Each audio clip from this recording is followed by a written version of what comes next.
If you fail to plan, you might as well plan to fail.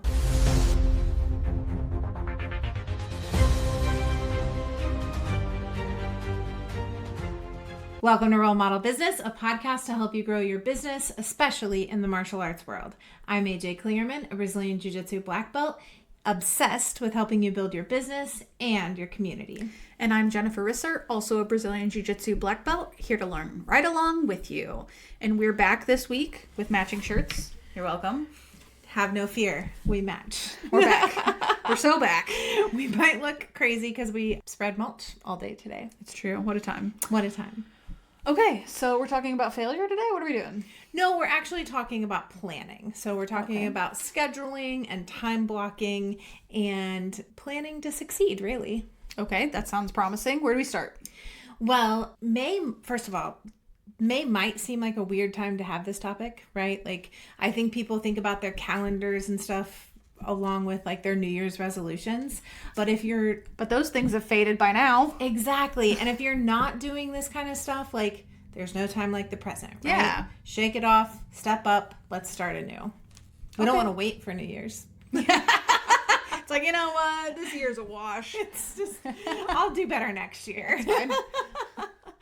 It's only May. Yeah. Let's talk about what kind of calendar you're using first. Like, do you prefer digital or analog? I have to use digital because I have, staff member scheduling for me. So I really don't have a choice but to I at least have to use my Outlook calendar. So, because, there's like 4 different people scheduling stuff for me. So, yeah, I'm a yes and. I want both. I want to be able to quickly look at my phone and see what's going on, if we have anything scheduled for a certain night or anything like that. But as far as like my time blocking goes, that I do on like physical paper because I'm only answering to myself. No one is scheduling things for me like that. Yeah, that makes sense. So, do the people scheduling things for you, do they color code it? No, that would be nice, maybe. Wouldn't that be nice? So I don't really color code mine, but I think it's something that I would like to do moving forward. Sometimes people color code as a way to not actually do work. Yeah. And I think that's why I don't do it is because I could get so lost in making it pretty. Yeah. But I think being able to color code it, like for you as a lawyer, you could look and be like, okay, I can quickly see purple are my depositions for the week, or, orange are the mediations, or, like whatever. Yeah. So color coding can give you that benefit of making sure that you're spending the appropriate amount of time doing the right things. And kind of what I mean by that is that, you're not only working on something that doesn't move the needle, or, that you're never taking any time for yourself or doing any kind of exercise or anything like that. Just being able to like do a quick at a glance and make sure that your schedule looks balanced in the way that is right for you. That's really smart. So I do think I will be color coding just to give myself that like quick at a glance look of what my week and months look like. Okay, love that. And that will be your analog calendar? That will be my analog calendar. Partially because the only thing that goes in my digital calendar really are things that are like shared events. So they're all the same color, and it's not really like concerts are this color and farmers markets are this color. Yeah. Like that just is kind of different. That makes sense. That's a good point. You're another person who schedules for me. Yes. Very true. Sorry about that. I'm just a cat being herded from appointment to appointment. You should enable me to schedule on your Outlook calendar. Be like, she's busy. That's terrifying, but maybe useful. Okay, so now that we have decided, digital or analog, whether you're color coding or not, it doesn't really matter, but let's talk about the actual time blocking a little bit. Assuming that most of the people that we are talking to are martial arts gym owners, you don't have to be, but that's kind of the stance I'm taking for this part. I start by blocking out classes. Like, that's kind of a thing that has to be done. It's going to be me. I'm teaching it or whatever. So I'm going to write in those first. That's how I start my week, is like, all right, this is what teaching looks like. Well, that applies to anybody though, right? Maybe you're not running jiu-jitsu, but anything that's a standing appointment. you could put that in your calendar. Yes. Yeah. So then you just know everything else is going to kind of go around that. Yeah. The next thing for me is like gym non-negotiables. So, in the morning, I might teach from 9 to 10. And then from 10 to 11:30, I'm cleaning the gym. I'm doing laundry, vacuuming, mopping the mats, all that kind of stuff. And for me, this is silly, but the reason I go until 11:30 is that's what time the cameras are clicking on. And I'm trying to beat that. Our security cameras automatically turn on. Yeah. We have some that are going all the time, but like the motion detecting ones turn on at 11:30, and I try to get out of there before they turn on. Who doesn't try to do that is Max. Very true. He loves to set off the cameras at night. Then what's next after the non-negotiables? You could put in your travel time. That could be next. How long does it take you to get to the gym? And how long do you need to be there before a class starts, right? You're not just going to put in, I have to be at jiu-jitsu at 9, and that's just when my day starts. Like, you can put in, I want to be there 15 minutes early, or whatever the opening duties call for. And then it takes me however many minutes to get to the gym. So that should be in there too, because that is kind of a non-negotiable portion. Yeah, that makes sense. After that, we're looking at 90-minute jam sessions. 90 minutes. 90 minutes. So this is the time when you are working on your business, not in it. Okay, so in it is teaching classes, vacuuming, laundry. That's all in it. This is time you're working on it to improve it in some way. Okay. My goal, and I'll talk about why this is a poor goal in just a moment, but my goal is 3 90-minute sessions a day. Okay. Why is that my goal? I feel like I can get a lot done in that time, right? Like, that might be time that I'm scheduling social media, or I'm editing videos, or I'm entering in contracts, or I'm, just whatever those tasks might be. It's the like sit down at the computer time. But if I can get in 3 90-minute sessions, that would be phenomenal. In addition to that, and this, I'll add this and then I'll come back and tell you why this 3 sessions is a bad idea. But the addition to that is I want 2 30-minute blocks for follow-up. So twice a day, I'm checking my emails, I'm making phone calls, I'm returning texts, I'm checking in on students we haven't seen in a while. Maybe I'm writing thank you notes to people who have been in recently, like started their first class or just signed up or whatever. We're sending birthday cards out for students, but 2 30-minute sessions of follow-up. Now, this is the part where it's the math, right? So on average, I teach about 4.5 hours a day. 3 90-minute sessions is 4.5 hours a day. Now we're at 9 hours. Then I add an hour of the follow-up. Okay. Now we're at 10 hours.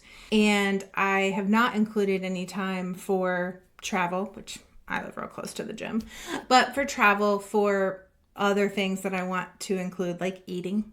I was going to ask if you should add eating to your schedule. If you need to add eating to your schedule, you should absolutely add it in, or just a break time in there. Yeah. Exercise, like I need to put in there times that I'm going to the gym. And sometimes in my calendar, it will literally say gym or walk. Like if I have time to go to the gym, I'm going to. If it's beautiful out and I just want to walk the dogs, that can be my thing. But like one of those are blocked for this hour. But kind of be realistic with what it looks like and what you can actually accomplish in that time.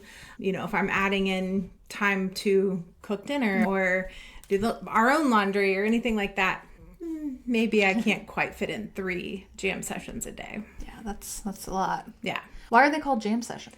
I don't know. I'm just like jamming it out, getting it done. Okay. Yeah. They're real focused times. They're times that it's like, put the phone away. Don't let every notification interrupt your brain. Turn your notifications off on your computer so you're not seeing texts come through or Facebook messages or whatever. There are times when you are sitting down and doing the thing. You're locked in, as the youths will say. That's right. Another thing you can put in your calendar is like your morning routine.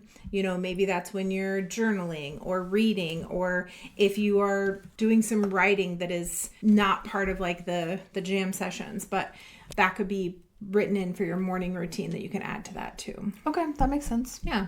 Like, you can schedule in downtime too if that's something you need.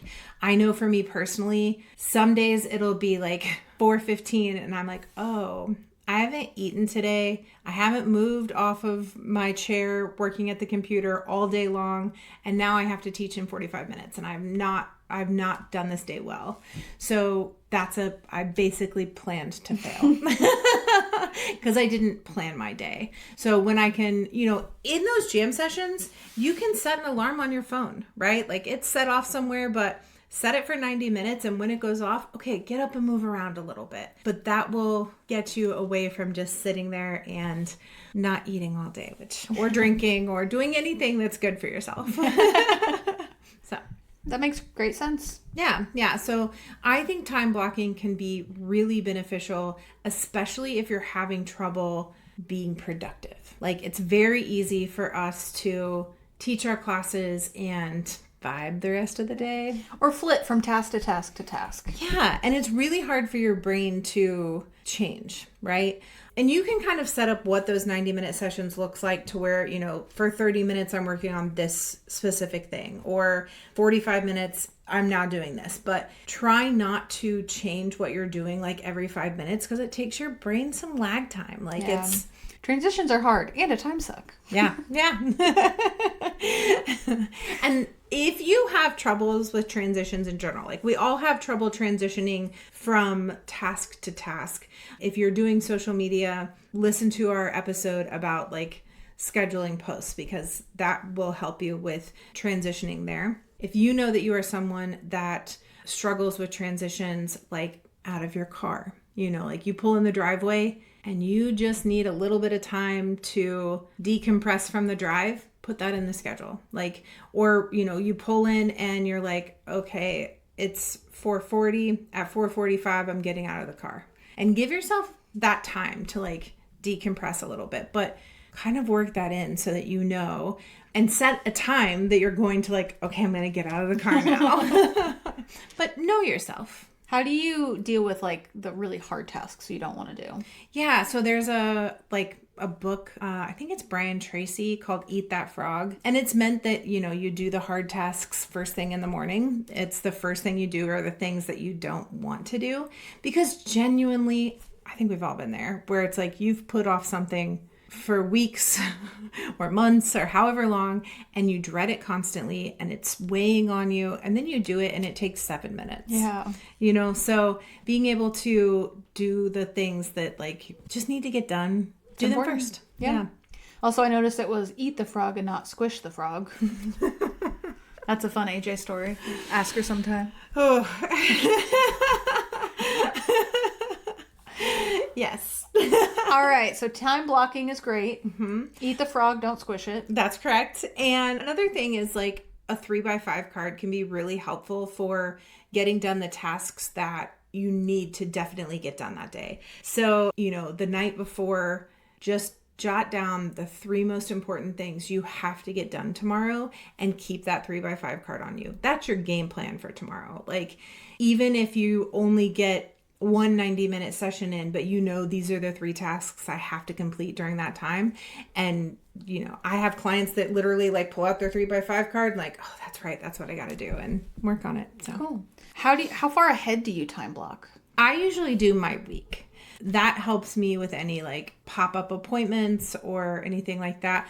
Another thing that can be really helpful is having a day that you like will see salespeople or something like that. People will always contact you wanting to sell stuff, and you can say, you know what, I see people from 2 to 4 on Tuesdays. If you want to make an appointment, we can do that.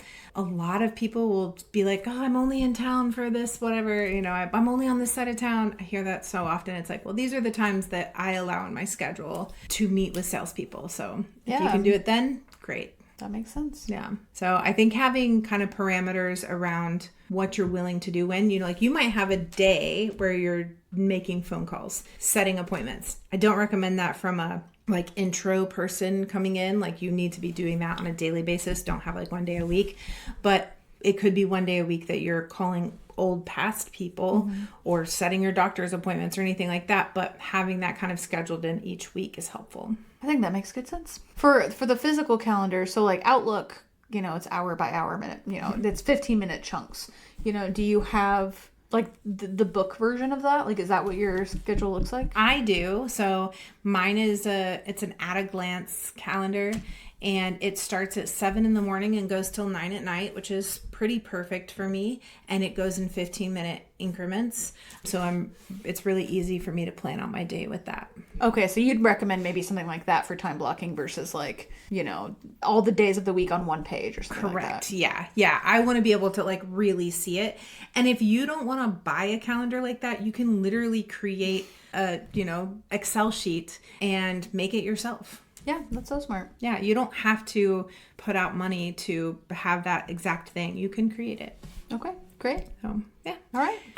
This is the good time, like, you're planning out your calendar, then you can look at, like, okay, this is when I'm going to work on June marketing, or this is when I'm going to plan out what our summer sale looks like, anything like that. So this is when I'm going to do the content corner from this week's Role Model Business episode. Exactly, or this is when I'm going to listen to Role Model Business. Or Beauty and the Gi if you want. Yeah, you're feeling frisky. But you can put that all on your calendar. I think it's really, really helpful to be productive by using time blocking. Yeah. Well, do we have a content corner piece for this week? Okay, so like one of the like viral hooks right now is my top 5 horror movies. Have you seen that? Oh, no.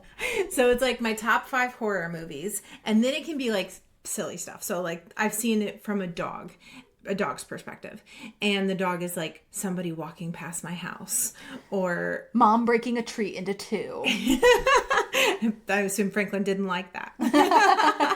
Or, my dinner being late, mom leaving for work, whatever that is, not getting my bedtime snack. It's silly stuff like that. So you can use whatever you want. Some of the things I was thinking was like blue belts quitting after getting their blue belt, or purple belts thinking they don't have to warm up. I like that. People thinking they have to be in shape to start class, like, oh, that's good. Anything like that. It's just supposed to be kind of funny, but also can have little bits of, oh. Yeah, chip away at those excuses. Yeah. I love that. Yeah. So that's your content corner for this week. Cool. All right. Reminder to subscribe to the Substack. Subscribe to the Substack. I'm going to be honest. I haven't written a new article in a couple weeks, but I will get on that. She's going to time block about it. Yes. Put it on my time block. All right. Well, I think that might wrap this week's episode up. I think it does. Well, you know what we always say. I do know what we always say. If you build it, learn how to market it, get referrals, follow up with prospects, offer a great product,